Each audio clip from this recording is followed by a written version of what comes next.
Assalamualaikum warahmatullahi wabarakatuh. Saya Sestia Prama Putri dengan NPM 2019-1041-5021. Saya dari kelas Komunikasi Antarpersonal 4A6. Kali ini saya dari kelompok 5 yang akan membahas tentang teori komunikasi verbal. Komunikasi verbal adalah komunikasi yang menggunakan kata-kata, baik itu secara lisan maupun tulisan.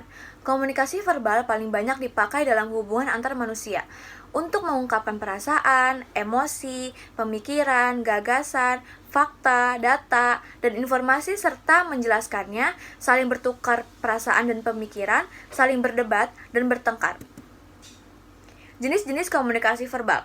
Yang pertama ada berbicara dan menulis. Berbicara adalah komunikasi verbal vokal, sedangkan menulis adalah komunikasi verbal non-vokal. Presentasi dalam rapat adalah contoh dari komunikasi verbal vokal, sedangkan surat menyurat adalah contoh dari komunikasi verbal non-vokal. Yang kedua ada mendengarkan dan membaca. Mendengar dan mendengarkan adalah dua hal yang berbeda. Mendengar mengandung arti hanya mengambil getaran bunyi, sedangkan mendengarkan adalah mengambil makna dari apa yang didengar. Mendengarkan melibatkan unsur mendengar, memperhatikan, memahami, dan mengingat. Membaca adalah satu cara untuk mendapatkan informasi dari sesuatu yang ditulis. Selanjutnya ada karakteristik komunikasi verbal. Yang pertama, jelas dan ringkas, berlangsung sederhana, pendek, dan langsung. Bila kata-kata yang digunakan sedikit, maka terjadinya kerancuan juga makin sedikit. Berbicara secara lambat dan pengucapan yang jelas akan membuat kata-kata tersebut makin mudah dipahami. Yang kedua ada perbendaharaan kata. Penggunaan kata-kata yang mudah dimengerti oleh seseorang akan meningkatkan keberhasilan komunikasi. Yang ketiga ada arti konotatif dan denotatif. Makna konotatif adalah pikiran, perasaan, atau ide yang terdapat dalam suatu kata, sedangkan arti denotatif adalah memberikan pengertian yang sama terhadap kata yang digunakan. Intonasi. Seorang komunikator mampu mempengaruhi arti pesan melalui nada suara yang dikirimkan. Emosi sangat berperan dalam nada suara ini. Selanjutnya ada kecepatan berbicara. Keberhasilan komunikasi dipengaruhi juga oleh kecepatan dan tempo bicara yang tepat. Kesan yang menyembunyikan sesuatu dapat timbul bila dalam pembicaraan ada pengalihan yang cepat pada pokok pembicaraan. Yang terakhir ada humor. Humor dapat meningkatkan keberhasilan dalam memberikan dukungan emosi terhadap lawan bicara. Tertawa membantu mengurangi ketegangan pendengar sehingga meningkatkan keberhasilan untuk mendapatkan dukungan. Lalu ada fungsi komunikasi verbal. Yang pertama, ada penamaan atau naming atau biasa disebut labeling.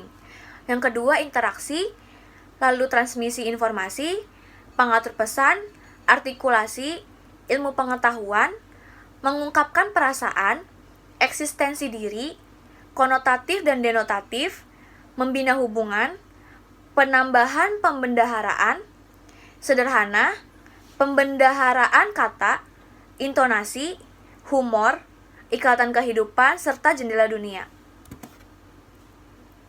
Perbedaan komunikasi verbal dan nonverbal.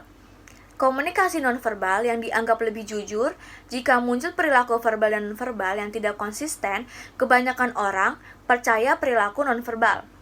Ada beberapa bukti menyatakan bahwa perilaku nonverbal sebenarnya lebih dapat dipercaya daripada komunikasi verbal. Walaupun kita sering mengontrolnya cukup sadar, namun komunikasi nonverbal dianggap lebih dapat dipercaya. Komunikasi nonverbal memiliki saluran yang banyak. Komunikasi verbal biasanya terjadi dalam satu saluran. Komunikasi verbal lisan yang diterima melalui pendengaran dan komunikasi verbal tertulis dapat dilihat, dirasakan, didengar, berbau, dan mencicipi. Kami sering menerima komunikasi nonverbal secara bersamaan melalui dua lebih saluran, seperti ketika kita merasa dan melihat pelukan sambil mendengar kata-kata I love you. Komunikasi verbal adalah diskrit, sedangkan komunikasi nonverbal berlangsung terus-menerus. Simbol verbal mulai dan berhenti secara bergantian. Saat seseorang mulai berbicara pada satu saat dan berhenti berbicara saat yang lain. Komunikasi verbal cenderung mengalir terus. Sebelum kita berbicara, ekspresi wajah dan postur mengungkapkan perasaan kita. Saat kita bicara, gerakan tubuh kita dan mengkomunikasikan penampilan, dan setelah kita berbicara, postur tubuh berubah atau mungkin menjadi lebih santai. Kita dapat berkomunikasi dengan orang lain karena ada makna yang dimiliki bersama. Makna yang sama hanya terbentuk bila kita memiliki pengalaman yang sama. Komunikasi akan berhasil apabila pesan yang disampaikan tepat, dapat dimengerti, dan dapat diterima oleh komunikan. Bahasa cenderung menghambat atau mempercepat proses pemikiran tertentu. Meskipun kita dapat berpikir tanpa bahasa, bahasa terbukti mempermudah kemampuan belajar dan mengingat, memecahkan persoalan, dan menarik kesimpulan. Dengan bahasa, kita mengkomunikasikan pemikiran kita kepada orang lain dan dapat menerima pikiran orang lain. Singkatnya, kita tidak perlu berpikir dengan kata-kata, tetapi sedikit sekali kita dapat berpikir tanpa kata-kata. Dengan demikian, komunikasi verbal adalah komunikasi dengan mengungkapkan simbol-simbol verbal.